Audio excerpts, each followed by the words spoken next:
Sinabi ng matalinong katulong, kumaliwa at magmaneho ng diretsyo sa loob ng 1.3 kilometro. Pagkatapos kumanan sa Keir Road. Pakitandaan na ang kalsada ay sarado dahil kasalukuyan itong inaayos. Sarado? Ang pagsasara ng kalsada ay walang alinlangan na isang dagok sa mga ordinaryong sasakyan. Gayunpaman, hindi ito nakaapekto sa Porsche 888 na maaaring lumipad. Mapapalipad lang ni Jordan ang sasakyan sa kalsada. At saka, dahil inaayos ang kalsada, wala nang ibang sasakyan doon. Walang makakasaksi sa tagpong iyon. Kabog-kabog-kabog. Ang Ferrari sa kaliwa ni Jordan ay sumusubok pa rin sa kanyang kotse, pinipiga ito sa kanan. Hahaha, patumbahin mo siya. Ang linis ng kotse niya. Halatang bagong sasakyan. Bigyan mo pa ng konting dents. Tumawa ng masama ang kaibigan ni Harry sa kanyang Ferrari. Ang patuloy na mga bumps ay nagsimulang magpagalit kay Jordan. How dare he keep bump into his car? Wala silang ideya kung gaano kahirap itong Porsche 888. Kahit na ito ay Volvo, ang Porsche 888 ng Jordan ay maaaring basagin ito sa mga piraso, higit na hindi isang Ferrari. Ang Ferrari ay malamang na hindi makatiis ng isang Toyota. Bang! Sa kanyang galit, pinihit ni Jordan ang manibela at tinapakan ang accelerator, na inipit ang Ferrari sa divider ng kalsada. Boom! Mga update ni Nagkaroon ng malakas na putok nang tumama ang Ferrari sa divider ng kalsada. Bumagsak ito at tumakbo sa kabilang side. Bang! Ang Ferrari ay nabangga sa isang kotse na paparating sa kabilang direksyon. Sinaktan ako ng Wii-Stard na ito. Bakit ang tigas ng sasakyan niya? Natigilan ang may-ari ng Ferrari sa impact. Tumama ang ulo niya sa manibela at agad siyang nakaramdam ng pagkahilo. Nagulat din si Harry sa nakita. Imposible yan. Pareho silang light body na sports car. Paanong nabangga ng Porsche ni Jordan ang isang Ferrari? Ang Porsche 888 ng Jordan ay kasing dominante ng isang tangke. Dapat may death wish ka. Sinira ni Jordan ang Ferrari at lumiko sa kaliwa. Nagpanik ang may tatoo nang makita kung gaano katigas ang sasakyan ni Jordan. Harry, anong dapat nating gawin? Ang tigas ng kotse niya. Diretsahan ba niya tayo? Ang babaeng ito ay may mga braso na natatakpan ng mabulaklak na mga tatoo at nakasuot ng napaka-flamboyant. Siya ay mukhang isang klasikong masamang seductress. Gayunpaman, sa sandaling nakatagpo siya ng problema, siya ay lubhang duwag at natatakot sa kamatayan. Biglang tumawa ng malakas si Harry. Ano bang dapat katakutan? Kumaliwa yung lokong yun. Matatalo siya, hahaha. Nataranta ang babaeng may tatoo. Bakit ka sigurado na matatalo siya kung liliko siya sa kaliwa? Di ba sabi mo sa kanan ang traffic jam? Baka walang traffic sa kaliwa at maabutan niya pag lumihis. Ngumiti si Harry. Talagang walang traffic jam sa kaliwa, pero ang kaliwang kalsada ay sarado para sa pagkukumpuni. Walang paraan para makadaan ang mga sasakyan. Hindi alam ng bansang bumkin na ito ang mga kalsada sa kabisera. Wala man lang siyang Aabutin ng kahit dagdag na 5 minuto para ma-realize niya ito at maiikot ang kanyang sasakyan. Talagang mananalo ako sa laban na ito. Tuwang-tuwa ang babaeng may tatoo. Haha, gusto kong lumuhod si Jordan sa harap ko. Naglakas loob siyang tingnan ang mga tatoo ko, gagawin kong dilaan niya lahat ng tatoo ko. Habang tinatapakan ni Harry ang accelerator, sinabi niya, darling, I don't agree with that. How can let him take advantage of you? Tumawa ang babaeng may tatoo. Haha, nagbibiro lang ako. Hindi siya karapat-dapat, haha. Si Harry at ang may tatoo na batang babae ay mabilis na nagmamadali na tiwala sa tabumpay. Samantala, binuksan ni Jordan ang flight mode pagkatapos niyang magmaneho papunta sa saradong kalsada at nakita niyang walang tao sa paligid. Lumilipad sa ere ang sasakyan ni Jordan. Kung may makakakita sa eksenang ito, siguradong magugulat sila. Paanong may sasakyan na lumilipad sa ere? Ito ang teknolohiya ng hinaharap. Ito ay isang eksena na lilitaw lamang sa mga dekada sa hinaharap. Kung ito ay ipapalabas sa publiko ay depende sa kung ang 8 pamilya ay handang gawin ito. Habang lumilipad siya sa himpapawid, nadama ni Jordan na bukod sa 8 pangunahing pamilya, lahat ay mga langgam lamang. Lumipad si Jordan sa saradong kalsada at bumalik sa lupa. Hindi nagtagal ay nakarating siya sa West Villa District. Pagkaraan ng ilang sandali, dumating ang isang Porsche 911 res sa pasukan ng distrito. Bumaba si Harry sa kotse at kumuha ng sigarilyo. Mukha siyang nakasimangot habang sinabing, malamang aabutin pa ng 7 hanggang 8 minuto bago makarating ang brat na yon. Mahal, dito tayo maghintay. Masayang lumabas sa passenger seat sa harap ang babaeng may tattoo. Harry.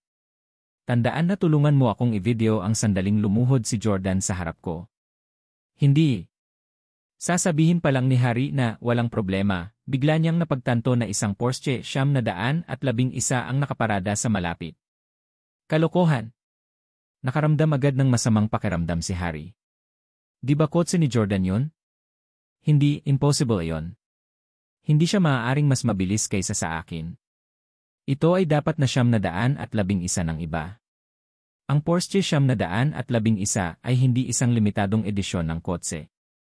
Sa isang lugar tulad ng kabisera, ito ay isang pangkaraniwang sasakyan. Gayunpaman, na may pagdududa, si Harry at ang may tattoo na batang babae ay lumakad pasulong. Walang plate number ang sasakyan. Bumilis ang tibok ng puso ni Harry. Pwede ba talaga? Isang pamilyar na figura ang lumabas sa kalapit na opisina ng distrito. Si Jordan iyon. Si Jordan ay nakikipag-chat at nakikipagtawanan sa isang matandang lalaki mula sa kumpanya ng ari-arian na namamahala sa distrito ng villa. May hawak pa siyang lighter. Impossible. Impossible ito. Paano ka nasa harap ko? Tinuro ni Harry si Jordan na parang nakakita ng multo. Sumagot si Jordan, siguradong mabagal ka. Humihit na ako ng sigarilyo at nakipagsaa sa manager ng distrito. Nandito ka na sa wakas. Natigilan si Harry at ang babaeng may tattoo. Anong sabi mo? May sigarilyo ka na dito. Noong una, tumanggi siyang maniwala na mas mabilis si Jordan kaysa sa kanya. Ngayon, sinabi ni Jordan na hindi lamang siya dumating ng mas maaga, ngunit nakaubos pa siya ng isang sigarilyo dito. Sabi ng district manager, tama. Dumating itong kaibigan mo mga 0 minutes ago. Nakita ko siya sa labas, kaya niyaya ko siya sa opisina para uminom ng tsaa. Inalok pa niya ako ng paborito kong brand ng sigarilyo. Kung naninigarilyo pa ako, ubo ako. Inihagis ni Jordan ang buong kahon ng sigarilyo sa matanda. Ito ay para sa'yo. Yo, ayaw mo nang manigarilyo sa kanila? Tanong ng manager. Sabi ni Jordan, iyon na silang lahat. Laking pasasalamat ng district manager. Samantala, binigyan ni Jordan si Harry ng isang malakas na sampal sa mukha. Basura!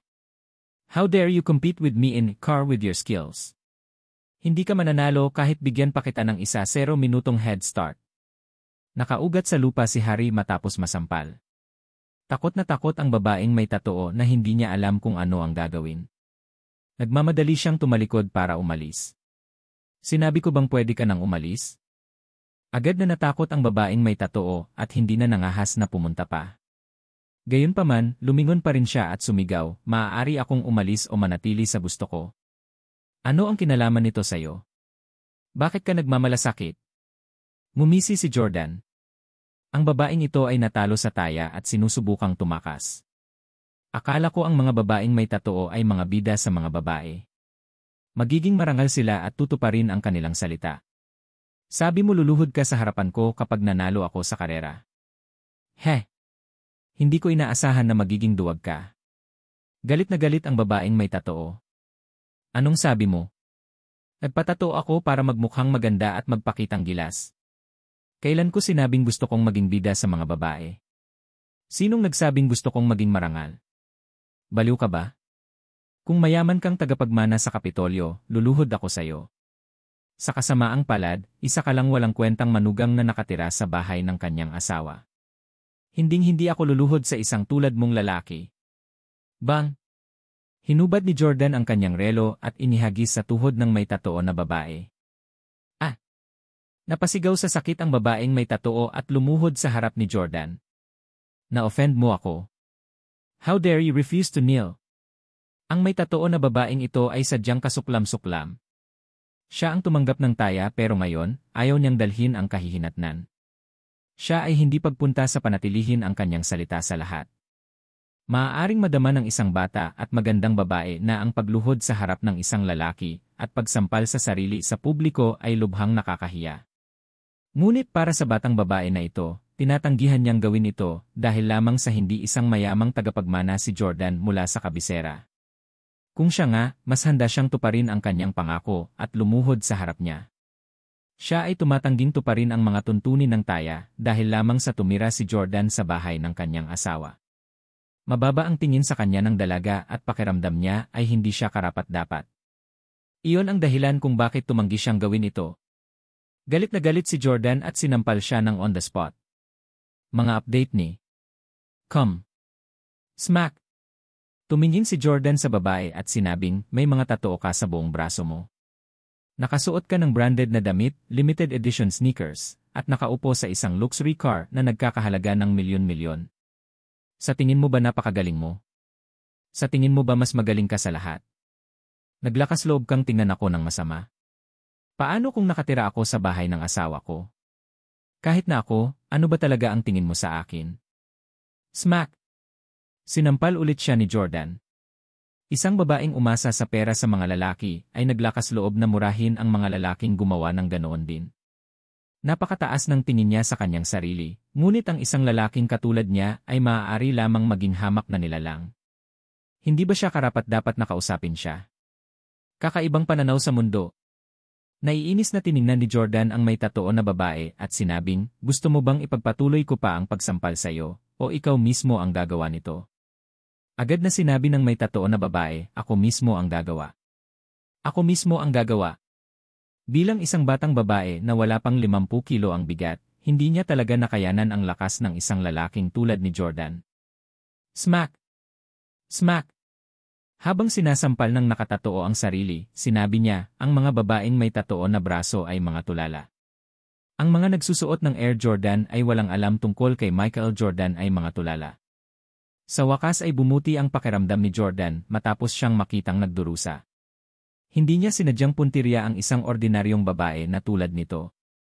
Hindi siya karapat-dapat sa kanyang oras. Ngunit nang maisip niya kung paano naglakas loob ang babaeng ito na maging mayabang sa kanya, tiyak na ganoon din ang ugali nito sa iba. Sino ang nakakaalam kung gaano karaming tao ang kanyang binubuli at ininsulto?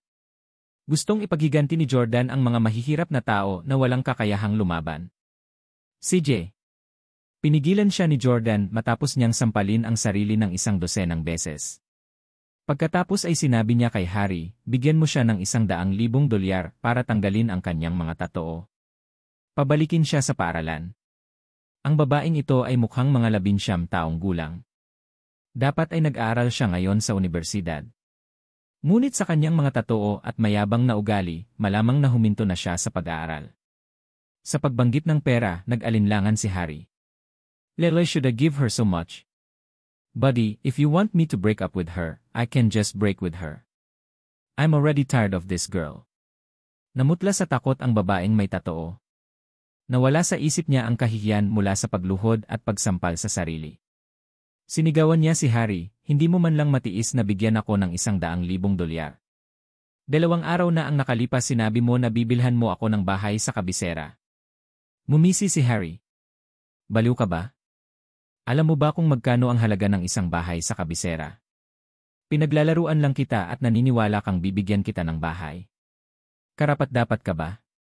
Nadurog ang puso ng babaeng may tattoo. You jerk. You start. Ilalantad kita.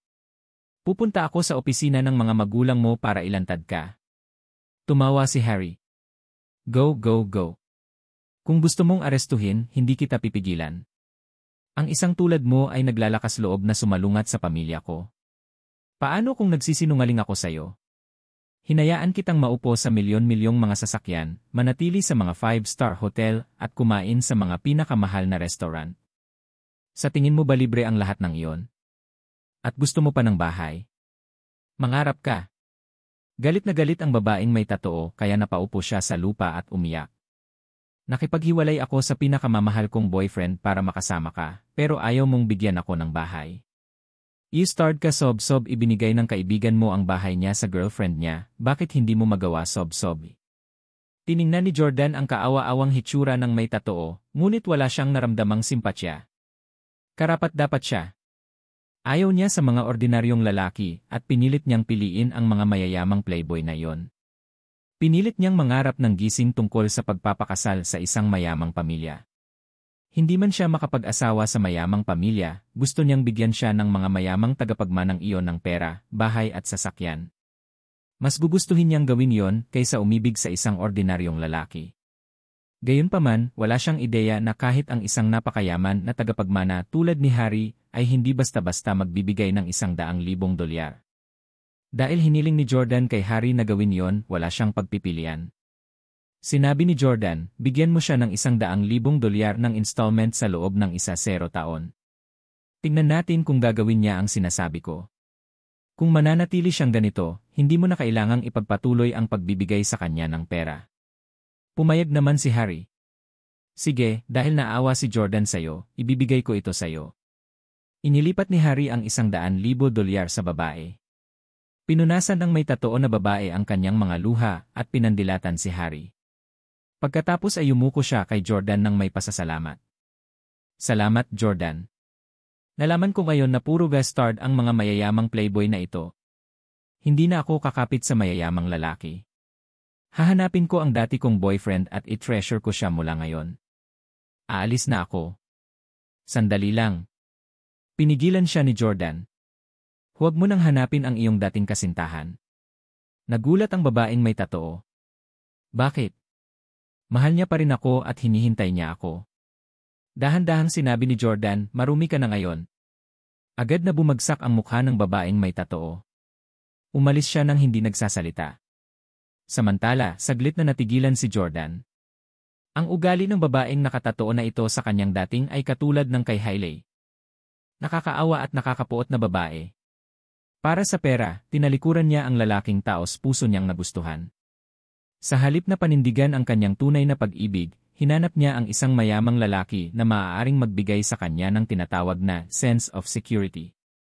Ngunit hindi niya alam na ang mga mayayamang lalaki ay mas matalino at mas calculative. Hindi nila siya bibigyan ng pera ng libre.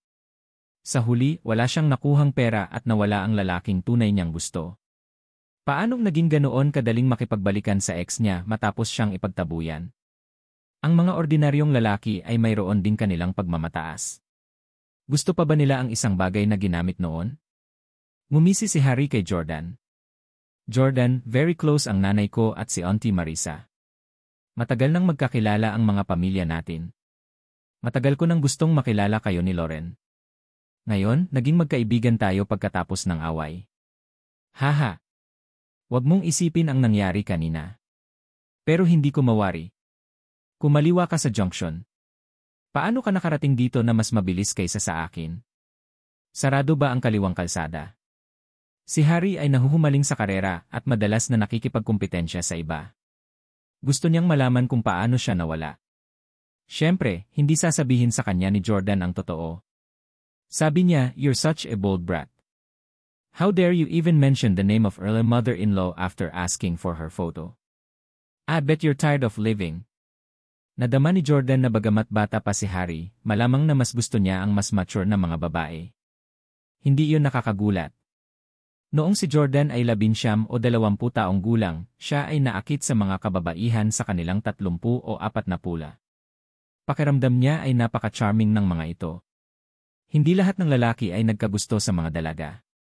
O sa halip, karamihan sa mga kabataang lalaki ay nagustuhan ang mga mature na babae. Magsisimula silang mas gusto ang 18 taong gulang na mga batang babae lamang pagkatapos nilang maging matandang lalaki.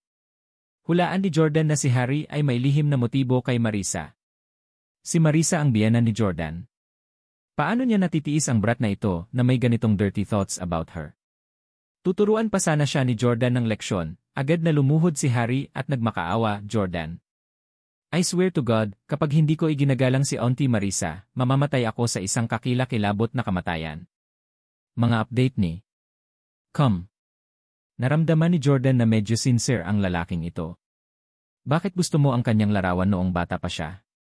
Saglit na nag-alinlangan si Harry. Ayaw niyang sabihin noong una, ngunit wala siyang pagpipilian. Hiniling sa akin ng isang lalaking taga South Korea na maghanap ng magagandang nasa katanghaliang gulang na mga babae mula sa kabisera. Kumunot ang noo ni Jordan. Ito ang unang pagkakataon na nakarinig siya ng ganoong bagay. Magandang babaeng nasa katanghaliang gulang. Nataranta si Jordan. Ito ay naintindihan para sa isang tao na maghanap para sa magagandang babae. Ngunit bakit partikular na ang mga nasa katanghaliang gulang? Maraming dalaga sa kabisera na marami sa kanila ay bata at maganda. Hanggat ang isang tao ay may pera, magiging madali para sa kanya na makakuha ng isa. Karamihan sa mga nasa katanghaliang gulang na kababaihan ay nanganak na at nawala ang kanilang dating figura at hitsura. Bakit niya gustong makahanap ng ganito? Gayunpaman, ito ay talagang tamang pagpipilian para sa South Korean na yon na makakuha ng isang mayamang batang tagapagmana tulad ni Harry upang isakatuparan ang gawain ito. Bilang isang mayamang batang tagapagmana, madali para kay Harry na makahanap ng mayaman at makapangyarihang mga nasa katanghaliang gulang na kababaihan sa kabisera. Alam ng lahat na lahat ng magagandang babae ay mag-asawa sa mayayamang pamilya noong bata pa sila. Sa makatuwid, madali silang mahanap sa mga lupong ito. Isang South Korean ang humiling sa iyo na gawin yon. Bakit siya maghahanap ng ganoong babae? Ano ang kanyang motibo? Tanong ni Jordan. Naging maingat si Jordan dahil binigyan siya ng kanyang lolo ng misyon na imbestigahan ang South Korea at Japan. Ayon sa kanyang lolo, ang South Korea at Japan ay kasalukuyang nagre-recruit ng mga tao sa VIA. Kailangang malaman ng mga Steele kung ano ang ginagawa ng dalawang lihim na pamilyang ito. Tumango si Harry. Binigyan niya ako ng $300,000 para gawin yon. Hindi ko alam kung ano ang motibo niya. Baka gusto niya ang ganitong bagay. Kumunot ang noo ni Jordan at pinag-isipan ito ng mabuti. Ang kanyang intuition ay nagsabi sa kanya na ang bagay na ito ay tiyak na hindi simple. Walang masama sa paghahanap ng mga kabataan at magagandang babae. Hindi rin ganoon kapangkaraniwan ang makakita ng mga nasa katanghaliang gulang na mga babae. Pero something was fishy kung naghahanap siya ng mga middle-aged na babae na maganda noong bata pa sila. Ang kagandahan ay iba sa talento at tindig. Hindi ito magtatagal magpakailanman. Nang kumupas ang kagandahan, wala na. Kahit gaano pa siya kaganda noon, hindi ito makakadagdag sa kanyang alindog ngayon.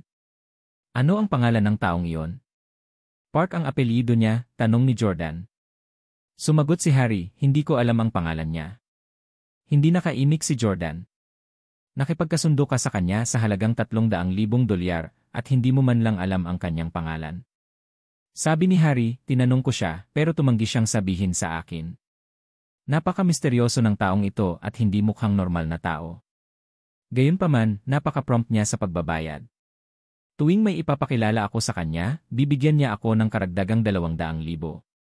Mula sa paglalarawan ni Harry, malamang na siya ay mula sa lihim na pamilya ng Park. Isang taong napakahiwaga at kayang gumastos ng pera tulad ng tubig. Park Anya. O si Park Chan-young. Kahit sino man yon, kailangang imbestigahan ni Jordan ang bagay na ito. Tinanong ni Jordan, may number ka ba niya? Tumango si Harry. Ginagawa ko. Utos ni Jordan. Tawagan mo siya. Gusto ko siyang makilala. Okay. Tumayo si Harry mula sa lupa at tumawag. Sa hindi inaasahan, medyo matata si Harry sa Korean. Ito marahil ang dahilan kung bakit pinili ng South Korean si Harry. Pagkatapos ng ilang pag-uusap, sinabi ni Harry kay Jordan, Jordan, sinabi ko sa kanya ang tungkol sa'yo. Tumanggi siyang makita ka. Sabi niya papayag lang siyang makipagkita sa iyo kung ipapadala mo sa kanya ang mga litrato ni Auntie Marisa noong bata pa siya. Napaisip si Jordan. Walang nakipagsapalaran, walang nakuha. Ang mga lihim na pamilya ay palaging pinananatiling mababa ang profile. Bilang miyembro ng Steeles, alam na alam iyon ni Jordan. Kung gusto niyang linawin ang bagay na ito, kailangan niyang makipag-ugnayan sa South Korean na ito. Sige, sabihin mo sa kanya na hahanap ako ng litrato ni Marisa noong bata pa siya. Gayunpaman, kung gusto niyang makita ang larawan, kailangan niya akong makilala ng personal. Tumango si Harry at nagsimulang makipag-usap muli sa South Korean. Ipinarating ni Harry ang mensahe kay Jordan. Sinabi niya na, maaari kang magtakda ng oras at petsa pagkatapos mong makuha ang larawan. Pagkatapos ibaba ang tawag, tinanong ni Harry, Jordan, ano sa palagay mo ang ginagawa ng taong ito mula sa South Korea? Bakit gusto niya ang lahat ng mga larawang iyon? Sa totoo lang, ipinadala ko sa kanya ang larawan ng aking ina noong bata pa siya, pati na rin ang mga larawan ng mga ina ng aking mga kaibigan. Gayunpaman, hindi nila naabot ang kanyang mga kinakailangan at hindi niya ako binigyan ng pera. Napatingin si Jordan sa katamtamang hitsura ni Harry. Hulaan niya na hindi magandang babae ang kanyang ina. Parang napakataas ng standards ng South Korean na ito. Ang babae ay kailangang maging napakaganda noong siya ay bata pa. Sa halip, sinabi lang ni Jordan, huwag mong sabihin sa iba ang tungkol dito. Iwan mo sa akin ang iyong numero ng telepono. Pagkatapos kong makuha ang larawan ng aking biyenan, tatawagan kita para makipagkita sa South Korean na iyon. Alam ni Jordan na nagtatanong si Martin tungkol sa sikreto ng pamilya Stiles. Gayunpaman, hindi niya intensyon na sabihin sa kanya ng direkta. Gaines? Anong ibig mong sabihin? Nagkunwaring hindi naintindihan ni Jordan. Tumawa si Martin. Jordan, alam mo ang sinasabi ko. Nabalitaan kong natapos mo na ang iyong huling misyon at nahuli mo si Jemmy. Dapat sinabi sa iyo ng lolo mo ang sikreto ng pamilya. Tanong ni Jordan, bakit sigurado ka na may sikreto ang pamilya natin? Ngumiti si Martin at sinabing, pagkabalik ni Marisa mula sa England, espesyal na pinuntahan niya ako. Sinabi niya na pumunta siya para tanungin ang kapatid mo na si Jess. Sabi ni Jess, wala raw anumang sikreto ang pamilya mo at sadyang mistulang misteryoso sila. Gusto lang ng pamilya mo na isipin ng mga tagalabas na napakakapangyarihan mo. Sinabi ni Jordan, nakikita ko. At hindi ka naniniwala doon? Sabi ni Martin, syempre hindi ako naniniwala dyan. Ilang dekada ko nang kilala ang lolo mo at maingat kong naobserbahan ang pamilya mo sa loob ng ilang dekada. Bago ka pa man isinilang. Sigurado akong may nakatagong kapangyarihan ang pamilya mo. At ngayon, sa wakas napatunayan ko na ang haka-haka ko. Natigilan si Jordan, hindi alam ang ibig sabihin ni Martin. Sa pagkakataong iyon ay biglang inilabas ni Martin ang kanyang telepono at iniabot kay Jordan. Hindi masyadong maganda ang aking mga mata. At hindi ako magaling sa paggamit ng aking telepono. Tulungan akong tingnan ang aking pinakabagong mensahe. Ito ay isang video. Buksan ito at tingnan. Nataranta namang kinuha ni Jordan ang phone ni Martin. Sinabi ni Martin sa kanya ang password, na may lubos na tiwala sa kanya. Matapos i-unlock ang telepono ni Martin at buksan ang mensahe, nakita niyang may nagpadala sa kanya ng video noong hapong iyon. Laking gulat ni Jordan nang pinindot niya ang video. Ito ay isang video ng Jordan na nagmamaneho ng Porsche 888 habang nakikipagkarera kay Harry ng hapong iyon. Paano nakuha ni Martin ang video na ito? Mga update ni Com. Nang makitang medyo nababalisa si Jordan, napangiti si Martin, huwag kang mag-alala, Jordan. Walang makakaalam sa video na ito. Ililihim ko ito para sayo. Kung sino man ang magtangkang mag-leak ng balitang ito, agad kong isasara ito. Hinding-hindi ko hahayaang kumalat ito online. Dapat mong malaman na may kakayahan ako. May mga mata sa lahat ng dako sa kabisera. Maaaring may hindi sinasadyang nakasaksi sa eksena. Sa mga koneksyon ni Martin sa kabisera, maaaring makatulong siya sa Jordan. Kinuha ni Martin ang phone at muling tinignan. Bulalas niya, nakakamangha talaga. Ang kasalukuyang teknolohiya ng sasakyan ay nagagawa ng maglakbay ang mga sasakyan sa pamamagitan ng lupa at sa himpapawid. Kung hindi dahil sa iyo, hindi ko akalain na masaksihan ko ang tanawing ito bago ako mamatay. Huminto si Jordan sa pagtatangkang itago ang katotohanan. Tama. May nakatagong kapangyarihan ang Stiles. Ang kotse na nakita mo ay bahagi lamang nito. Gayunpaman, hindi lang ang Stiles ang may ganoong kapangyarihan. May iba pang pamilya. Nagulat si Martin. Oh, may ibang pamilya. Anong pamilya sila? Sumagot si Jordan, nariyan din ang pamilya Park mula sa South Korea at ang pamilyang Miyamoto mula sa Japan. May alam ka ba tungkol sa dalawang pamilyang ito? Umiling si Martin. Maraming pamilya ang kilala ko sa South Korea at Japan, ngunit hindi ko pa sila narinig. Parang ang dalawang pamilyang ito ay nakatago ng husto tulad ng pamilya ni Jordan. Jordan, naniniwala ako na ang Stiles ay hindi lamang ang mga pinuno sa mga tuntunin ng teknolohiya, kundi pati na rin sa mga tuntunin ng lakas ng militar. Alam mo na ito ay isang bagay na maaaring magbago sa mundo. Gusto kitang ipakilala sa isang tao. Mula sa biglang pagbabago ng ekspresyon ni Martin, masasabi ni Jordan na ang taong ito ay isang napakahalagang tao. Nahulaan na ito ni Jordan. Tinanong niya, ikaw ba ang nagpasimula ng pagpapakilala? O hiniling ba ng taong iyon na makipagkita sa akin? Sabi ni Martin, ako ang nagpasimula ng pagpapakilala. Mukhang nahulaan mo na kung sino ang taong iyon. Tinanggihan ni Jordan si Martin. Sorry, ayaw ko siyang makilala. Nagulat si Martin. Dahil nahulaan na ni Jordan ang pagkakakilanlan, bakit niya ito tatanggihan? Ito ay isang taong pinangarap ng lahat sa Yus na makilala. Paliwanag ni Jordan. Gusto ko lang tapusin muna ang misyon na ibinigay sa akin ni Lolo. Palihim na nagre-recruit ng mga tao sa ating bansa ang mga pamilyang Park at Miyamoto. Kailangan kong malaman ang layunin nila. Nataranta si Martin nang marinig iyon. Oh, may ganyan? Hindi ko pa nabalitaan. Jordan, alam kong makabayan kayo ng lolo mo. Magkampi tayo. Hindi ako papayag na magskema ang ibang bansa sa ating bansa. Kung kailangan mo ng tulong ko, sabihin mo lang sa akin. Tumango si Jordan. Salamat. Nakangiting tinapik ni Martin ang balikat ni Jordan. Anak, pakiramdam ko ay tiyak na ikaw ang magiging kaluwalhasyan ng ating bansa sa hinaharap. Si Jordan ay gumugol ng maraming taon sa ibang bansa, at ang mga taong tulad nito ay kadalasang may malabong pangunawa at katapatan sa kanilang sariling bansa. Maaaring hindi rin nila tiyak kung saan sila tunay na kabilang. Gayunpaman, ang tatlong magkakapatid na Steele ay tinuruan na maging makabayan mula sa murang edad. Tiniyak ito ng lolo ni Jordan. Dati, hindi maintindihan ni Jordan kung bakit, ngunit ngayon ay mas marami na siyang naintindihan. Matapos mawala si Charleston, kinokontrol ni Jordan at ng kanyang mga kapatid ang mga lihim na pag-aari ng Steeles. Ang mga asset na ito ay maaaring makaimpluwensya sa mundo. Kung si Jordan at ang kanyang mga kapatid ay walang pakiramdam ng pagiging kabilang sa kanilang tinubuang bayan, malamang na hindi nila ito matutulungan. Sa mga nagdaang taon, nakita ng Hughes ang pagsulong ng pag-unlad ng teknolohiya. Samantala, ang Steeles ay natarget ng iba pang 8 pamilya at pinilit na lumipat sa England. Iniisip ni Jordan kung may koneksyon ba ang dalawa.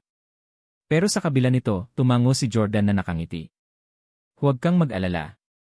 Ako man o ang aking mga kapatid, ipagmamalaki natin ang ating bansa. Malinaw kong masasabi sa iyo na talagang kakampi mo ako. Tumulo ang luha ni Martin nang marinig iyon. Niyakap niya si Jordan. Salamat. Mahigit kalahating oras ang pag-uusap nilang dalawa. Pagbaba nila ay tapos na silang kumain. Napilitan si Marisa na pumunta dito. Kaya naman, handa siyang umalis pagkatapos ng hapunan. Sa sandaling iyon, lumapit si Jordan sa tabi ni Loren at bumulong, Honey, pwede mo bang kuhanan ng litrato ang nanay mo noong bata pa siya? Hindi maganda ang relasyon ni na Jordan at Marisa. Nabuo na ito sa puntong pwede na silang magsampalan. Dahil dito, hindi nararapat para sa kanya na humingi ng larawan ng kanyang biyenan.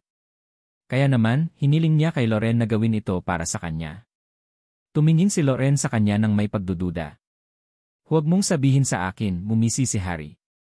Sige, exchange tayo ng contact. Pagkatapos noon, gusto ni Harry na tingnan ang Porsche 888 engine ni Jordan, ngunit tinalikuran siya ni Jordan. Di nagtagal, nagmaneho si Jordan sa kanyang bagong tahanan sa West Villa District. Mga mahal, bumalik ako. Masayang pumasok si Jordan sa villa. Niyakap niya si Loren gamit ang kaliwang kamay at si Victoria naman ang kanan. Ang dalawang babae ay lubhang mabango at malambot. Hindi napigilan ni Jordan ang paghalik sa kanilang mga pisngi. Are you satisfied with the interior? If not, you two can discuss renovations, tanong ni Jordan.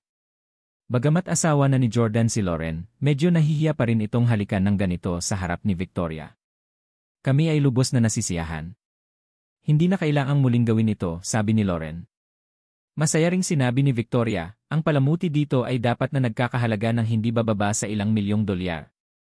Ang mga pagsasaayos ay maaaring mas mahalaga kaysa sa mismong bahay na ito. Ngumiti si Jordan. Ito ay normal para sa Steeles. Ang bawat antigong pagpipinta sa villa na ito ay hindi mabibili ng salapi. Masayang tiningnan ni Jordan sina Loren at Victoria.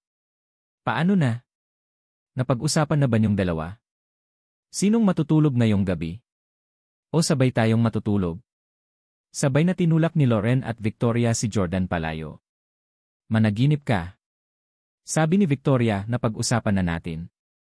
Sabay tayong matutulog sa sala ka matulog. Mga update ni Come. Ngumiti din si Loren. Seryoso kami. Marami kaming pag-uusapan. Huwag mo kaming pakialaman. Ano? Napatulala si Jordan. Napakaraming effort ang ginawa niya para dalhin ang dalawang pinakamamahal niyang babae sa iisang bubong para lang tratuhin ng ganito. Walang magawang umiling si Jordan. Tanong niya, oh, right. Nasaan si Chloe? Bahagyang nagbago ang ekspresyon ni Loren. Nasa pwesto ni Mommy si Chloe. Hindi papayagan ni Mommy si Chloe na manatili sa atin. Alam ni Jordan na tumanggi si Marisa na tanggapin si Victoria. Galit pa rin siya kay Jordan dahil sa pagsampal sa kanya ngayon. Bagamat kinasusuklaman ni Jordan ang ugali ni Marisa, kailangan niyang magpakuha ng litrato noong bata pa ito para makilala ang misteryosong South Korean na yon. Tinanong ni Jordan, Loren, mayroon ka bang mga larawan ng iyong ina noong bata pa siya? Umiling si Loren.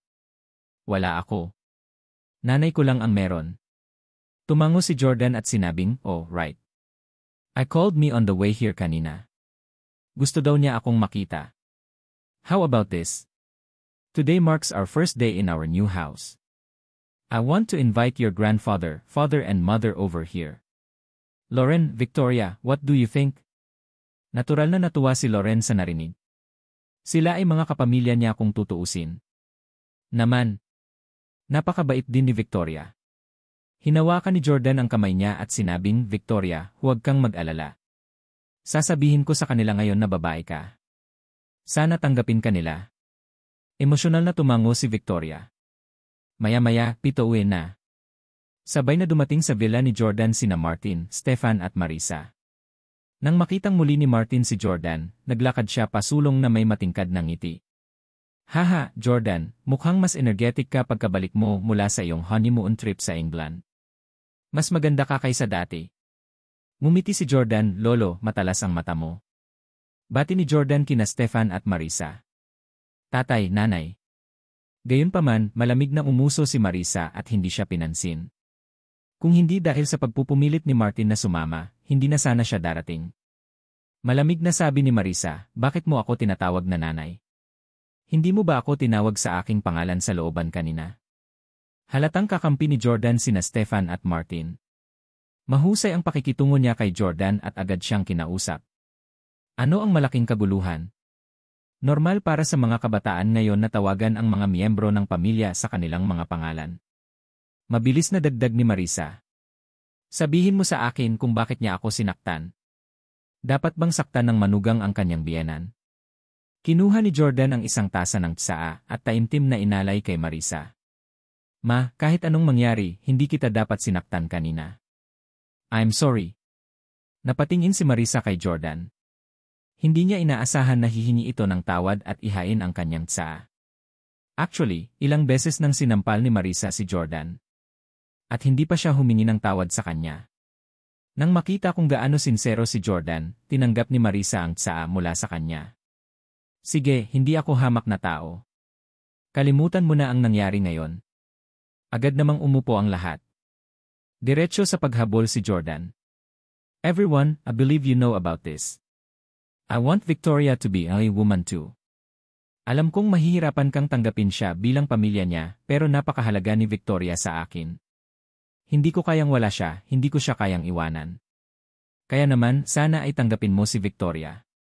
I swear that my love for Loren will not talaga bababa. Natahimik sandali ang pamilya Howard bago sinabi ni Martin, simula pa noong sinaunang panahon, ang mga beauties ay palaging nagmamahal sa mga bayani. Hindi katakataka na pareho kayong gusto ni na Victoria at Loren. Alam ko ang background ng pamilya ni Victoria. Si Norman Clark ay isa ring namumukod tanging talento. Kung hindi kayo tututo, I'm very willing to let you become a part of the family. Nagulat si Victoria nang pumayag si Martin. Kanina pa siya kinakabahan ng husto. Naisip niya na sa katayuan ng pamilya Howard, hinding-hindi sila papayag na kunin siya ng kanilang manugang.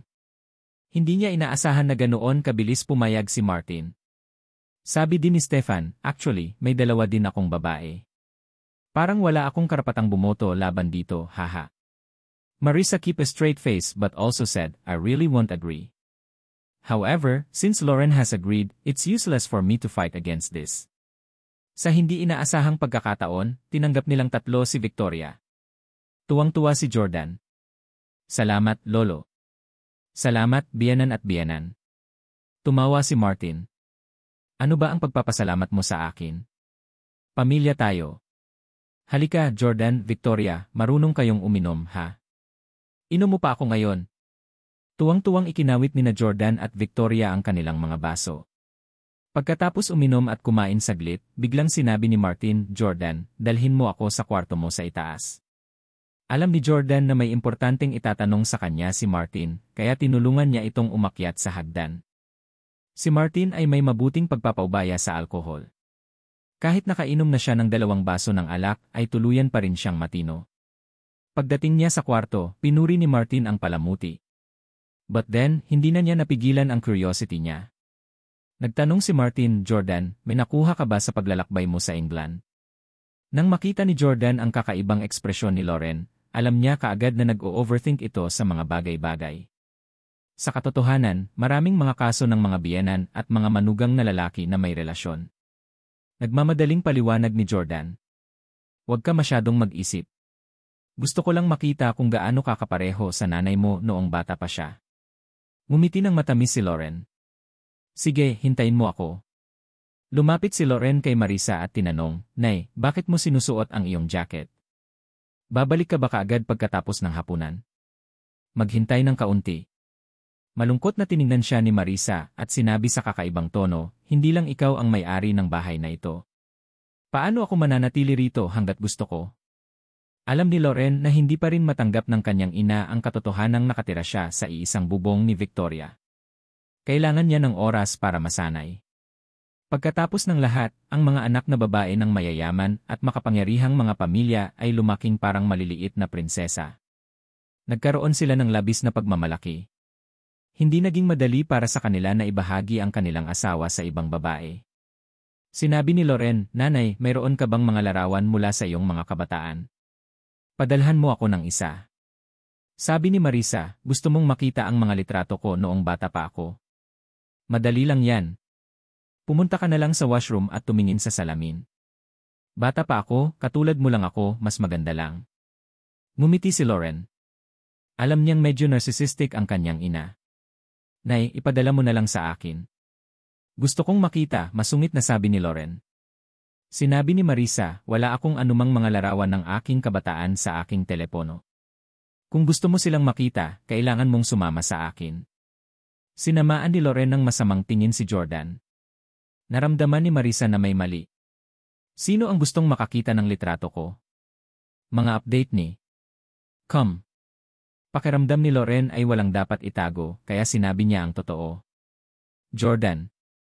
Agad na naging kakaiba ang kapaligiran sa bulwagan. Si Stefan, na nakatayo sa gilid habang hinahangaan ang ilang kaligrapya, ay natigilan. Naguguluhang tumingin si Marisa kay Jordan. Sobrang awkward ng pakiramdam ni Jordan. Bakit ganyan ang tingin sa kanya ng mga biyenan niya? Hindi kaya tingnan ng manugang ang mga litrato ng kanyang biyenan? Mabilis na paliwanag ni Jordan. Madalas kong marinig na sinasabi mo na kamukha mo si Lauren noong bata ka pa, kaya gusto kong makita kung ano ang hitsura mo noong bata ka pa. Ngumiti si Stefan. Huwag kang makinig sa kalokohan ni Marisa. How could she compare to Lauren? Nainis si Marisa nang marinig ito. Paanong hindi ako maikukumpara sa anak natin? Noong pinakasalan mo ako noon, ako ang number 1 beauty sa kabisera, okay? Ganti ni Stefan. Noong panahong iyon, walang gaanong kagandahan sa kabisera. Ang pagiging nangunguna mo ay hindi nagpapatunay ng anuman. Mas marami ang mga kagandahan ngayon at mas matindi ang kompetisyon. Ang aming anak na babae ay ang tunay na pakikitungo. Nilagay ni Marisa ang kanyang mga kamay sa kanyang bewang. Stefan, hindi yan ang sinabi mo nung nanligaw ka sa akin noon. Pinuri mo ako na para akong Diyosa at ginayuma ka sa akin noong nakita mo ako. Sinabi mo pa na maganda ang balakang ko at kaya kitang bigyan ng mga anak. Stefan. Lahat ng iba. Talagang mabigat ang kanyang biyanan. Naglakas loob siyang magsabi ng mga ganoong bagay sa harap ng nakababatang henerasyon. Tila labis ang hinanakit ni Marisa kay Stefan. Mabilis na humingi ng awa si Stefan. Sige, mali ako. Ikaw ang pinakamaganda, okay? Pinipilit ko lang purihin ang anak natin. Bakit ka nagsiselos? Pero sa totoo lang, Jordan, isa talaga ang biyenan mo sa mga nangungunang dilag sa panahong iyon noong bata pa siya. Maaari kang sumama sa amin pauwi para tingnan ang mga larawan. Napatingin si Marisa kay Jordan. Dahil gusto mong makita kung ano ang hitsura ko noong bata pa ako, bumalik ka na sa amin. Ang gaganda ng dalawang asawa mo. Naniniwala akong isa kang lalaki na pinahahalagahan ang hitsura higit sa lahat. Sana ay maging mas magalang ka sa akin sa hinaharap pagkatapos mong makita ang aking mga larawan at mapagtanto kung gaano ako kaganda. Huwag mo akong sampalin ng walang dahilan sa hinaharap. Sa huli, binanggit muli ni Marisa ang sampal. Mukhang maaalala niya ang pangyayaring iyon magpakailanman. Naunang bumalik sina Jordan, Loren at Marisa sa pwesto ni Marisa. Dumiretso si Marisa sa kanyang kwarto at may nakitang photo album sa bedside table niya. Ang album ay mukhang medyo napetsahan. Ang mga album ng larawan ay isang bihirang tanawin sa modernong panahon na ito. Binaliktad dito ni Marisa bago kumuha ng litrato. Inabot niya ito kay Jordan. Ito ay isang larawang kuha noong ika-20 kaarawan ko. Tingnan mo. Kinuha ni Jordan ang litrato. Bagamat medyo luma na ang litrato at hindi ganoon kaliwanag ang imahe, natulala pa rin siya sa babaeng nasa loob nito.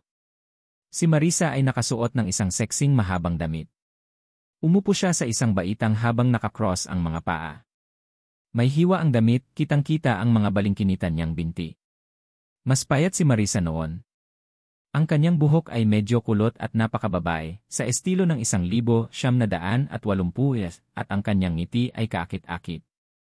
Talagang namangha si Jordan sa mukha nitong kabataan. Masyadong maganda. Ang edad ay ang pinakamalaking kaaway para sa mga kababaihan. Kahit gaano pa kayaman si Marisa, at kung gaano kahusay ang kanyang mga skincare products, 40 years old na siya. Hindi na siya makabalik sa kanyang 20.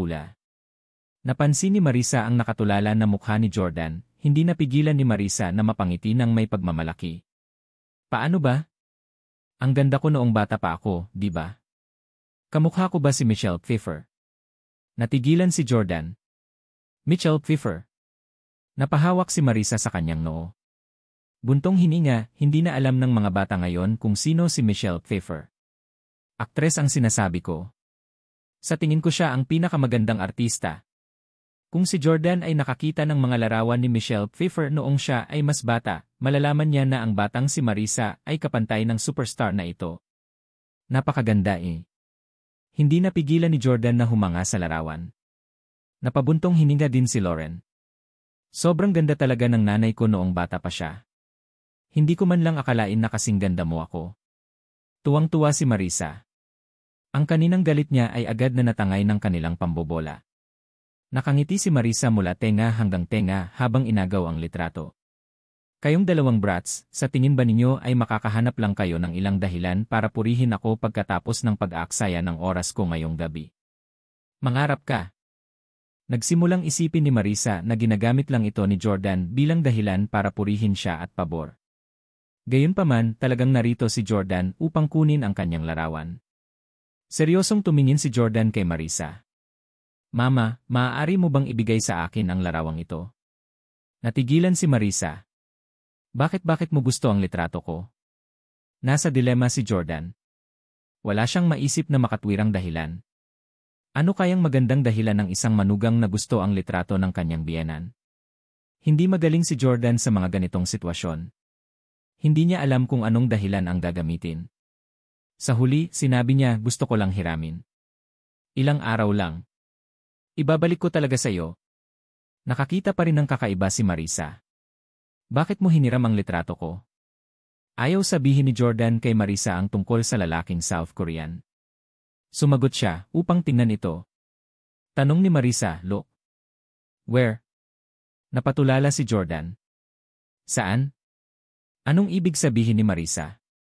Sabi ni Loren, "Nay, gusto lang ni Jordan na hangaan ang kagandahan mo noong bata ka pa." Kilalang-kilala ko ang ugali ni Jordan. Hinding-hindi kanya igagalang. Kawalang-galang sa kanya. Napatulala si Jordan. Loren, anong ibig mong sabihin? Paano ko hindi igagalang ang iyong ina? Ang kapaligiran ay agad na naging lubhang awkward. Namula talaga si Marisa na kanina pa ay dominante sa harap ng kanyang manugang. Noon lang napagtanto ni Jordan ang ikinababahala ni na Marisa at Loren. Nag-aalala sila na baka may dirty thoughts si Jordan kay Marisa. Heavens, inosente siya. May respeto lang si Jordan kay Marisa bilang biyenan niya at disgusto sa ugali nito. Imposibleng magkaroon siya ng anumang immoral na pag-iisip tungkol sa kanya. Agad na nagmura si Jordan. Mom, gusto ko lang tingnan ang litrato. Mga update ni Come. Nauutal na si Marisa na noon pa man ay magaling magsalita. Dahan-dahan niyang iniabot ang litrato kay Jordan. Well, since you wanted to see it, take it. Salamat, nanay. Kinuha ni Jordan ang litrato at nagpasalamat sa kanya. Sabi ni Marisa, huwag mong bahiran ang litrato. Loren. Jordan. Naging awkward na naman ang atmosphere. Sabi ni Marisa, ibig kong sabihin, matagal nang walang tumira sa bahay mo. Maraming alikabok. Paniniguro ni Jordan sa kanya. Naku, kumuha na ako ng cleaning lady. Lilinisin ko ang buong lugar bukas. Huwag kang mag-alala, ibabalik ko talaga sa iyo ang larawan sa orihinal nitong estado. Noong una, binalak ni na Jordan at Loren na uminom ng tsaa sa bahay ng kanilang biyenan bago umalis. Gayunpaman, ang kapaligiran ay naging masyadong kakaiba. Umalis sina Jordan at Loren wala pang 5 minuto matapos matanggap ang larawan. Minsang lumabas siya sa bahay ng kanyang biyenan at bumalik sa kanyang Porsche 888, nakahina siya ng maluwag na parang may natanggal sa kanyang mga balikat. Talagang hindi niya inaasahan na ang paghingi ng litrato sa kanyang biyenan ay magiging isang kapanapanabik na karanasan. Sa sandaling iyon, si Loren, na nakaupo sa front passenger seat, ay tinapik ang braso ni Jordan at nagtanong, "Hubby, sabihin mo sa akin ang totoo. Interesado ka ba sa nanay ko?" Halos mapatalon si Jordan. "Honey, bakit mo naisip yan? Siya ang iyong nanay, ang aking biyenan. Paano ako magkakaroon ng anumang malaswang pag-isip tungkol sa kanya?" Sa totoo lang, medyo tradisyonal na tao si Jordan. Tinanggihan pa niya ang nakababatang kapatid ni Hailey na si Elle na mapalapit sa kanya. Pinilit niyang lumayo sa kanya. Kung hindi dahil sa sobrang pananakit ng pamilya Camden kay Jordan, kaya gusto niyang maghiganti, hindi sana siya nakitulog kay Elle. Alam ang karakter ni Jordan, kumbinsido si Loren. Nagtataka siyang nagtanong, bakit gusto mo ang litrato ng aking ina? Si Loren ang opisyal na asawa ni Jordan. Noon pa man ay plano niyang sabihin sa kanya ang sikreto ng pamilya Steele. Hinawakan ni Jordan ang kamay ni Loren. "Honey, may gusto akong sabihin sa iyo ngayon. Tungkol ito sa sikreto ng pamilya Steele. Asawa kita at miyembro ng pamilya Steele. May karapatan kang malaman ang lahat ng ito." Medyo kinabahan si Loren nang makitang biglang naging seryoso si Jordan. Mataimtim siyang tumango. Nagpatuloy si Jordan. "Ang sikreto ng pamilya Steele ay nagtataglay tayo ng mga nakatagong kakayahan sa iba't ibang larangan, gaya ng medisina, teknolohiya, internet, at B. Tingnan mo itong kotse na ibinibigay ko sa iyo. Hindi ito modified version ng Porsche 911. Ito ay Porsche 888. Maaari itong magbago ng kulay o lumipad sa himpapawid." Sandaling natigilan si Loren. Maaaring lumipad ang kotse na ito. Tumingin si Jordan sa paligid at nakitang walang tao. "Hayaan mong ipakita ko sa iyo." Lumipat si Jordan sa flight mode. Agad na umandar ang sasakyan, natakot si Loren.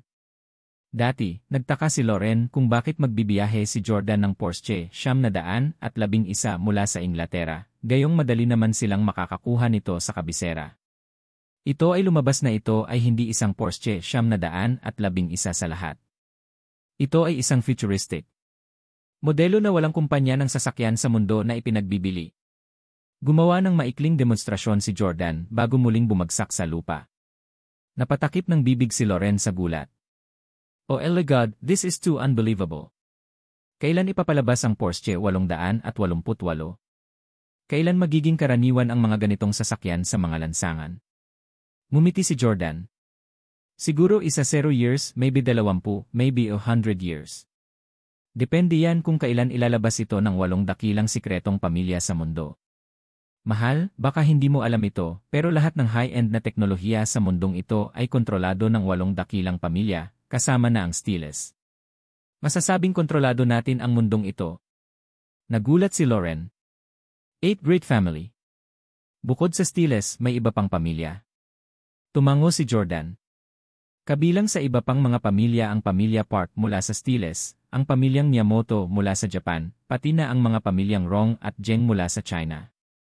Ang pamilya Addington mula sa England, ang House mula sa Germany, at ang pamilyang Schmid mula sa Switzerland. Seryosong nakikinig si Lauren.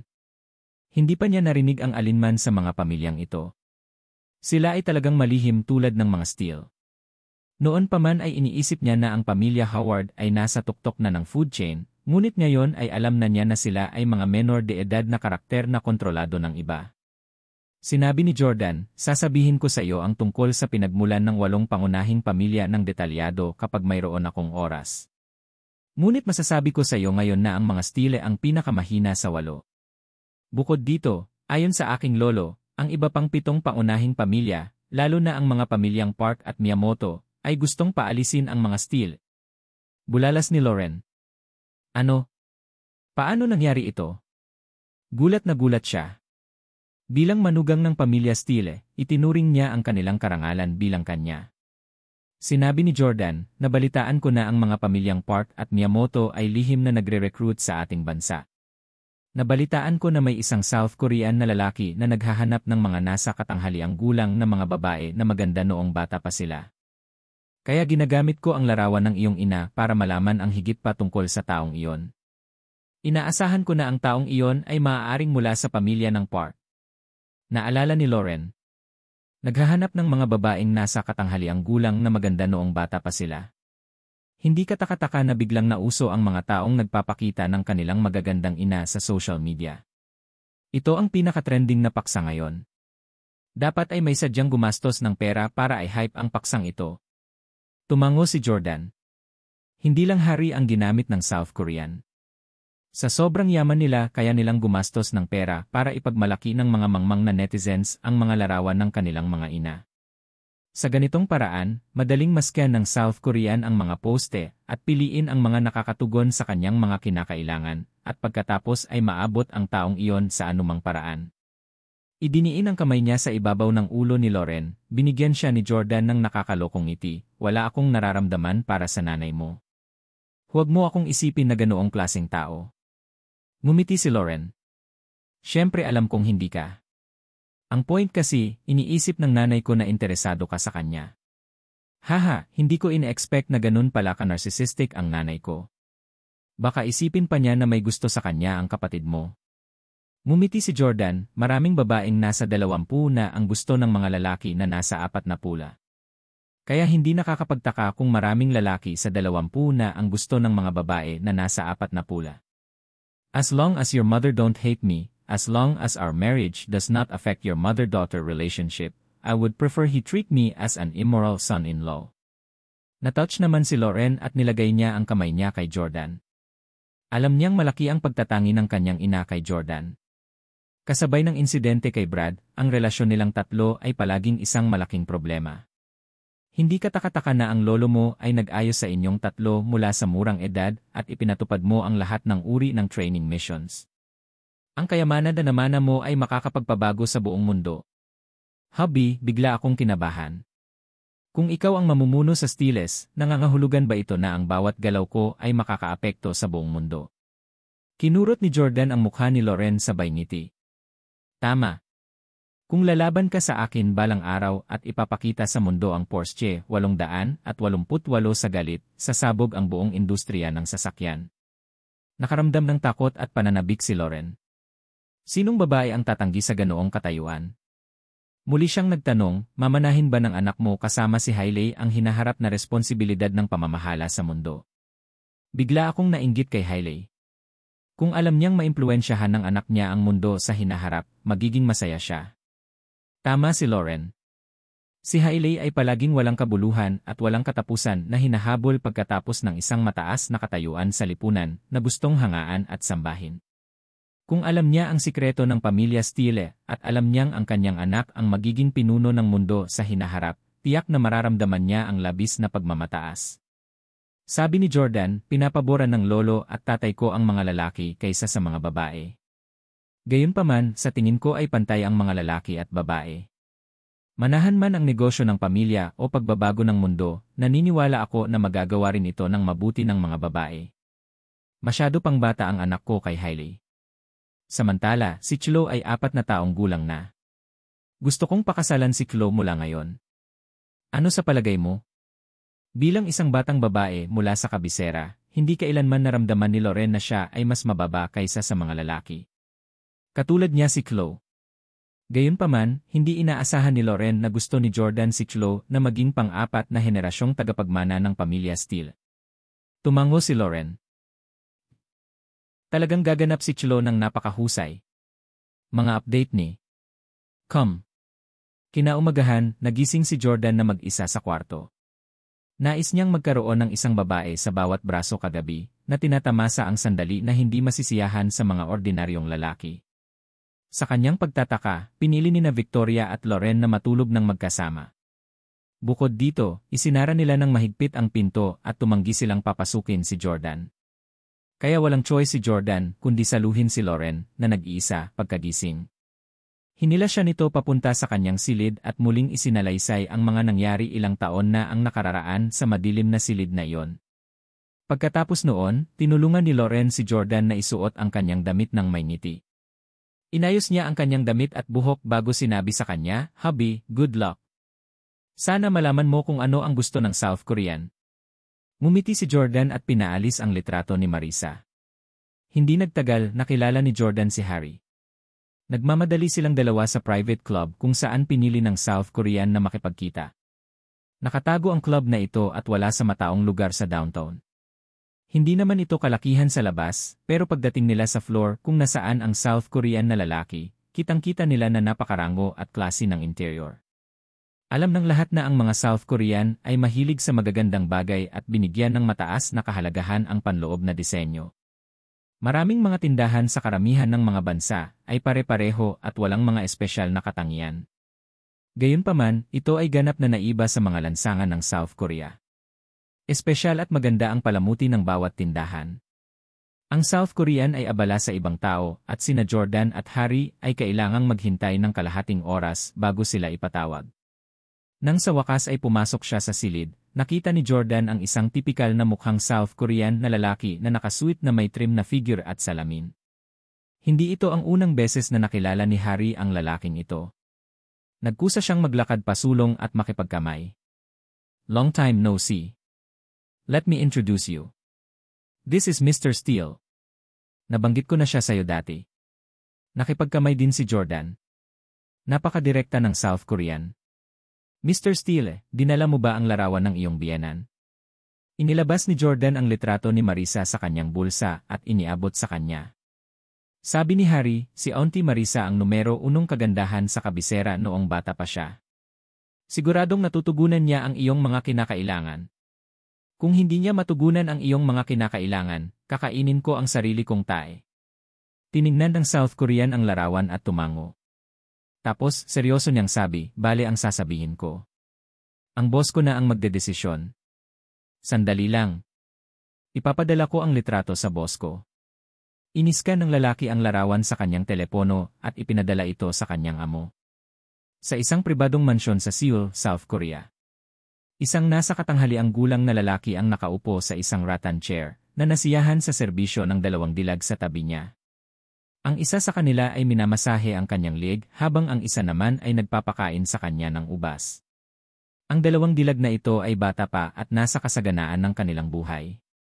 Ang isa ay parang mga 20 taong gulang na siya, habang ang isa naman ay parang nasa 30 taong gulang na siya. Young-suk, Yeon, napakahusay ninyong pinagsilbihan ako kagabi. Sa katunayan, mas marunong maglingkod sa lalaki ang mga mature na babae. Hahaha, sa mga mukha nyo pa lang, sinong makakapagsabi na ang pinagsama-samang edad nyo ay higit sa 70?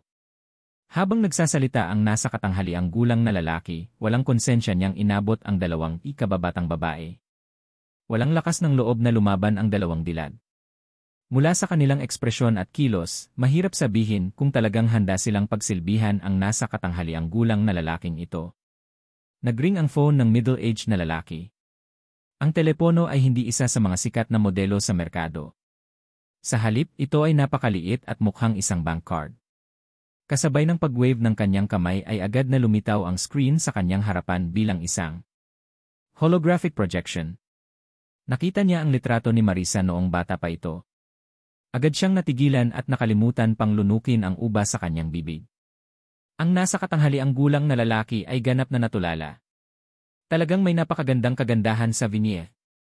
Ang nasa katanghaliang gulang na lalaking ito ay si Park Chan-young, ang ikalawang henerasyon ng lihim na pamilya ng South Korean Park. Sa virtual na laro, siya ang bumangga sa Jordan.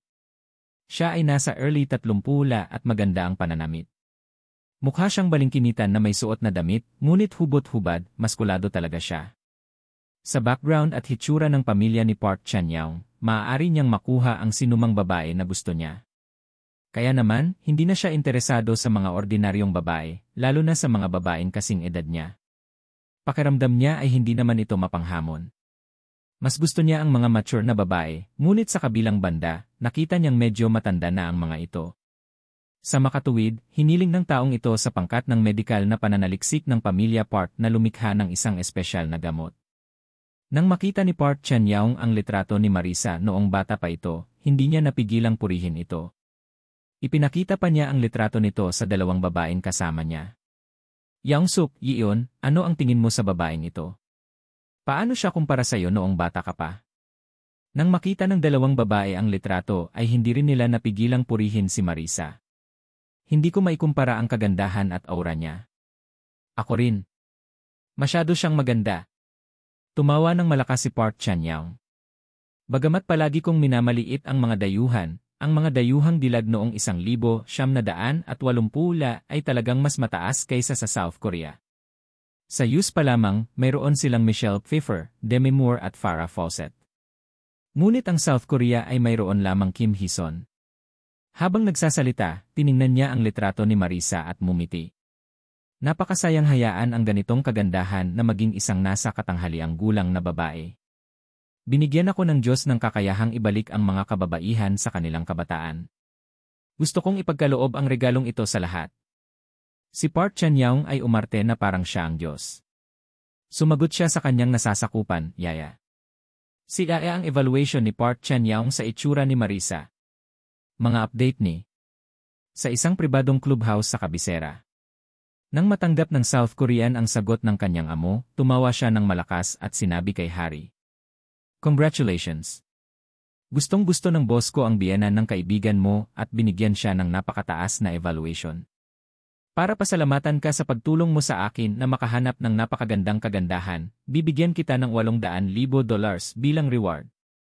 With that, naglabas ang lalaki ng isang box sa kabinet at ibinigay kay Harry. Narito ang $800,000 na cash. $800,000. Tuwang-tuwa si Harry. Hindi niya akalain na ganoon kalaki ang pabuya.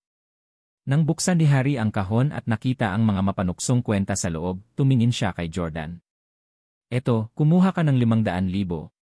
Kukunin ko ang natitirang $300,000. Paano yan? Nanatiling walang ekspresyon si Jordan. Nang makita yon, nagpatuloy si Harry, paano ito? Kukuha ka ng $600,000 at kukuha ako ng $200,000. Hindi pa rin sumasagot si Jordan. Naisip ni Harry sa kanyang sarili, huwag mong sabihin sa akin na gusto niyang itago ang buong $800,000 para sa kanyang sarili. Ako ang nagpakilala sa kanya. Hindi niya alam na hindi naman kailangan ni Jordan ang pera. Kahit na kailangan niya ito, hindi tatanggapin ni Jordan ang ganoong pera. Masayang sinabi ng South Korean kay Harry, sabihin mo sa iyong kaibigan na dalhin ang kanyang biyenan. Kung kaya niyang dalhin sa akin ang kagandahan sa larawan, bibigyan ko siya ng isa pang $800,000. Nagsasalita ang South Korean sa kanyang sariling wika at nag-aalala si Harry na hindi maintindihan ni Jordan. Nagsimulang magsalin si Harry para kay Jordan. Gayunpaman, biglang nagsalita si Jordan sa Korean. Tanong niya, interesado ang amo mo sa biyenan ko. Gusto mong tanggapin ko ang pera mo at ibigay ko sa amo mo? Iyan ba ang ibig mong sabihin? Parehong nagulat ang South Korean at Harry. Hindi nila akalain na ganoon pala ka-fluent sa Korean si Jordan. Gayunpaman, maraming polyglot sa mundong ito ang maaaring magsagawa ng mga pangunahing pag-uusap sa ilang wika. Ngumiti at tumango ang South Korean. Binata, napakatalino mo. Iyan ang ibig kong sabihin. Smack! Sinampal ni Jordan ang lalaki. Galit niyang sabi, gusto mong ialay ko ang biyenan ko sa amo mo. Sa tingin mo bugaw ako? You-starred ka. Nahulaan na ni Jordan na ang nasa likod nito ay tiyak na pumipili ng mga nasa katanghaliang gulang na mga babae upang maging kalaro niya.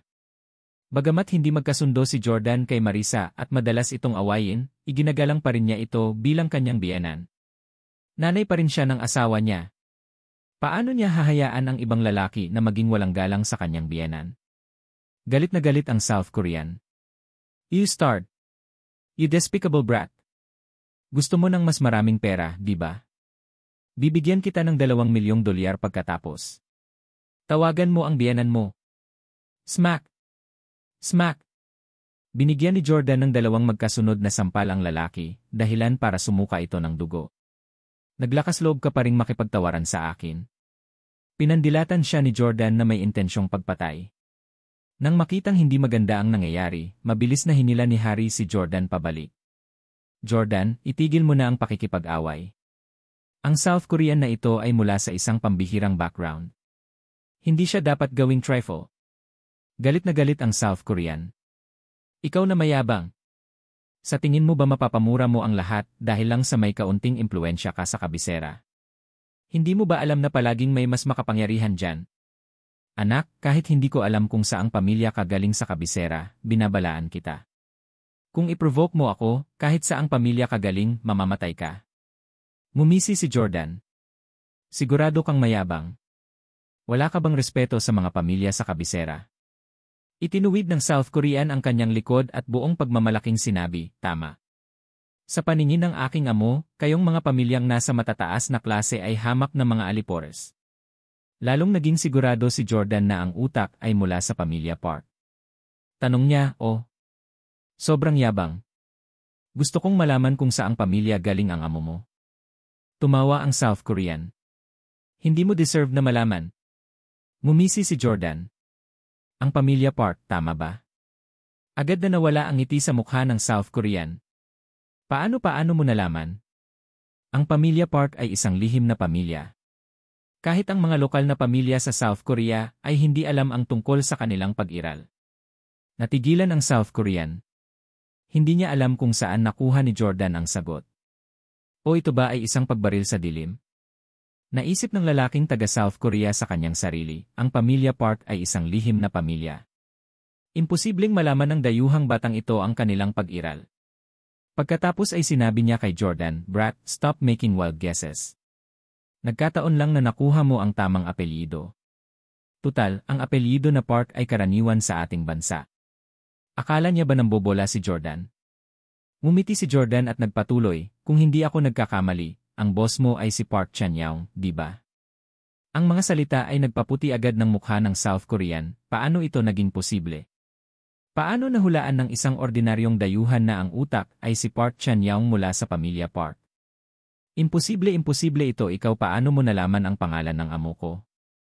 Nagulat ang South Korean. Dahil ang pamilyang Park ay isang lihim na pamilya, bukod kay Park Anya, na asawa ng isang kandidato sa politika, walang dapat makaalam ng mga pangalan ng iba pang miyembro ng pamilya. At kahit alam ng publiko ang pangalan ni Park Anya, kilala lang nila ito bilang asawa ni Cheon Jae-hoon. Walang ideya ang publiko na ang pamilya Park ni Park Anya ay higit na makapangyarihan kaysa kay Cheon Jae-hoon na isa ng napakalakas na tao. Ngumiti si Jordan. Tama siya. Ang utak sa likod nito ay si Park Chan-young, ang lalaking nakabangga sa kanya sa virtual na laro. Sa totoo lang, nahulaan ni Jordan na si Park Chan-young iyon sa proseso ng elimination. Matapos kumpirmahin na sila ay mula sa pamilya Park, alam ni Jordan na mayroong 3 tao mula sa ikalawang henerasyon. Si Park Anya at Park Chan-young ay may isang nakatatandang kapatid na lalaki.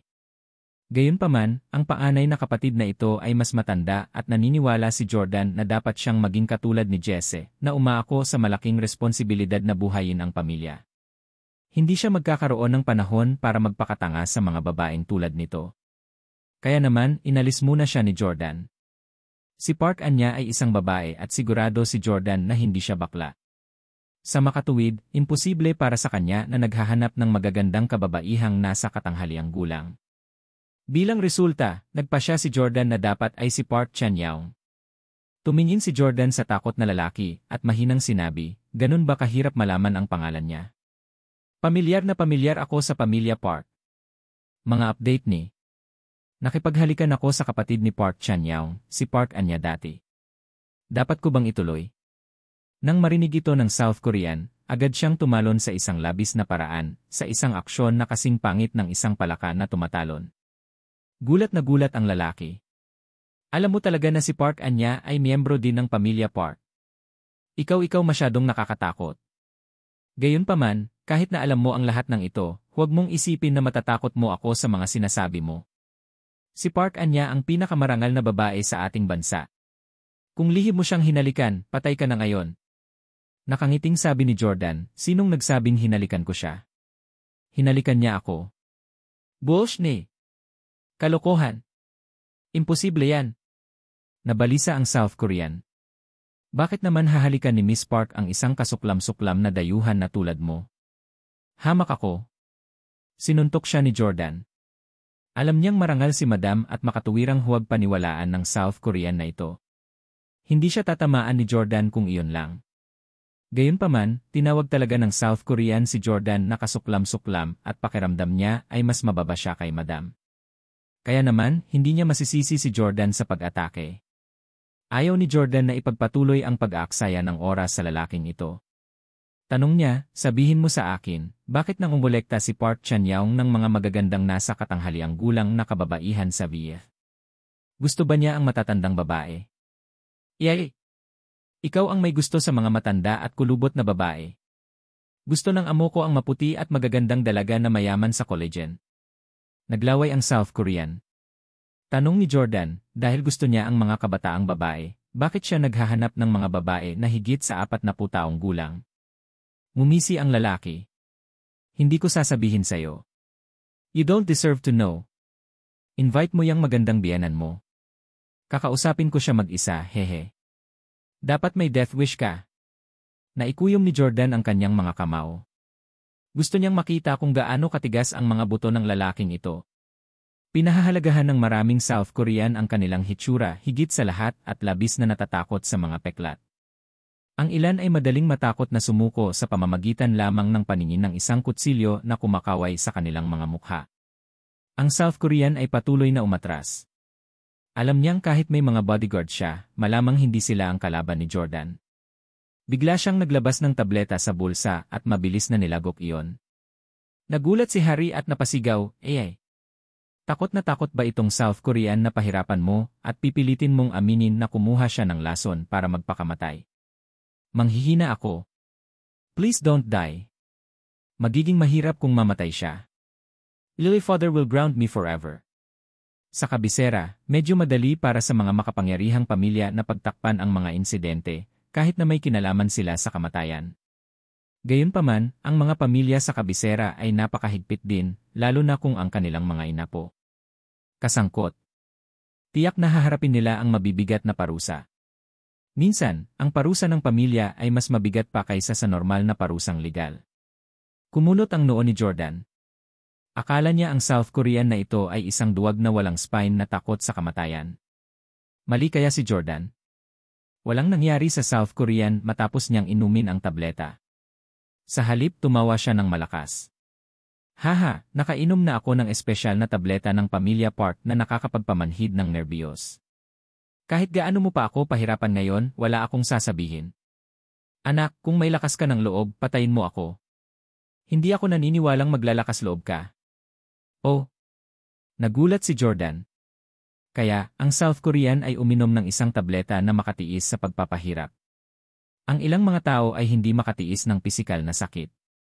Matapos inumin ang pil na ito, gaano man kasakit ang kanilang katawan, wala silang mararamdaman. Inutusan ni Jordan si Harry maghanap ng lubid at itali siya. Natigilan si Harry. Ha? Hindi niya kailanman naisip na gawin ang ganoong bagay. Sabi ni Jordan, kasali ka na dito. Huwag mong isipin na makakaatras ka ngayon. Gawin mo ang sinasabi ko. Kung hindi, ipapatumba kita. Ang iyong pinili. Makakaya kaya ni Harry ang sakit? Hindi pwede. Nagmamadali siyang sumunod. Itali ko siya, itali ko siya. Mabilis siyang nakahanap ng makapal na lubid at pinatahan ang lalaki. Napakahirap na itali siya sa upuan. Ilang beses akong sinipa ng knee-stard na to, ilang beses ko na siyang binatukan, pero hindi man lang siya sumigaw. Si Jordan, mukhang nagsasabi siya ng totoo. Parang wala siyang nararamdamang sakit pagkatapos uminom ng pill na yon. Ano ang dapat nating gawin? Walang kwenta ang pagtatanong sa kanya ngayon. Medyo nag-aalala si Harry para kay Jordan, natatakot na hindi niya malaman kung ano ang gusto niyang malaman. Bagamat nakatali na ngayon ang South Korean sa isang upuan, sumigaw pa rin siya ng mayabang, mababang tao. Wala kang ideya sa uri ng advanced na teknolohiya at kapangyarihan na kinakalaban mo.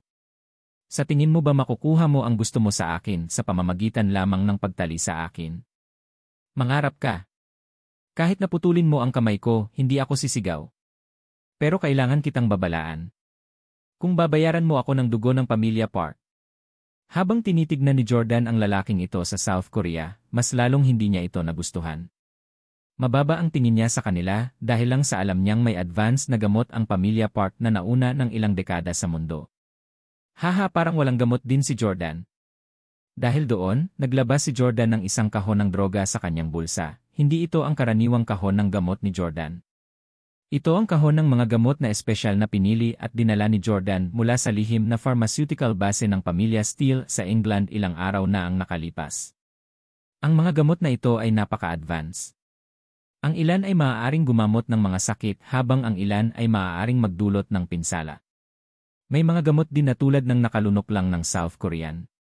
Sinulyapan ni Harry ang kahon ng gamot ni Jordan at curious na nagtanong, Jordan, napakakulay nitong gamot mo. Hindi ko pa nakita. Siguradong bawal na gamot yan, di ba? Ipapagamot mo ba itong South Korean? Tawa ng tawa ang South Korean nang makita ang box ng gamot ni Jordan. Hahaha, ignorante tanga. Gusto mo ba akong idroga at pilitin akong magsabi ng totoo? Mangarap ka. Nasabi ko na sayo. Hindi lang ako nakakaramdam ng sakit sa katawan, pati panlasa ko manhid. Immune ako sa kahit anong gamot. Kahit anong gamot ang ibigay mo sa akin, hindi ubra. Gusto mong ipakita sa harap ko ang pangit mong teknolohiya sa droga. Para kang charlatan na sinusubukang magturo sa isang grandmaster. Napakayabang ng South Korean na kahit si Harry ay nakaramdam ng pagkasuklam. Noong una, gusto ni Harry na maglaro ng peacemaker sa pagitan ng Jordan at ng South Korean. Gayunpaman, dahil sinunod na niya ang utos ni Jordan na itali ang South Korean, maaari rin siyang tumayo sa panig ni Jordan. Sabi ni Harry, bakit ang yabang mo? Ang medical standard ng South Korea ay hindi mas mataas kaysa sa ating bansa. Pinapamukha mo na napakalakas mo. Siya, hindi ko kayang tiisin ang yabang mo. Sabi mo manhid ang taste buds mo, di ba? Sige, subukan natin. Hindi ako naniniwala na maaari kang maging immune sa pag-inom ng maraming bagay. Naramdaman ni Harry na nambobola lang ang taong ito. Walang ganoong gamot sa mundong ito. Hindi nagtagal, nakakita siya ng isang bote ng chili sauce sa katabing kwarto. Pagbukas ng takip, isinausaw ni Harry ang kanyang daliri at tinikman ito. Makalipas ang ilang segundo, tumatalon na si Harry sa maanghang. Sobrang maanghang. Siya, sobrang maanghang. Paano magkakaroon ng maanghang na sili sa mundong ito? Mga update ni. Patuloy na pinapaypayan ni Harry ang kanyang bibig gamit ang kanyang kanang kamay, sinusubukang pakalmahin ang nasusunog na sensasyon. Pagkatapos nito, nakakita siya ng isang bote ng soda water at ibinaba ang higit sa kalahati nito ng sabay-sabay. Noon lang siya nakahinga ng maluwag. Obvious naman na sobrang spicy talaga ng chili sauce na ito. Napatingin si Harry sa nakatali na South Korean at mumiti. Haha, sinasabi mong wala kang mararamdaman ngayon? Naglakas loob ka bang kainin itong maanghang na sauce? Tiningnan ng lalaki ang chili sauce nang may pang-aalipusta at sinabing, ibuhos mo lahat sa bibig ko. Natigilan si Harry. Ano-ano ang sinabi mo? Naglakas loob kang ubusin itong buong bot ng chili sauce. Medyo natikman lang si Harry kanina at hindi na ito matiis. Kahit na mas makayanan ng South Korean na ito ang maanghang na pagkain kaysa kay Harry, imposibleng maubos niya ang buong boat. Ito ay magiging hindi makatao. Tumawa ang South Korean. Basura! Kaunting sili na lang at humahagulgol ka na. Ibigay mo sa akin ang lahat. Ngayon, hahayaan ko kayong dalawang lalaki na masaksihan ang kadakilaan ng pamilya Park. Malamig na umisi si Jordan. Ang galing talaga nitong South Korean na umarte.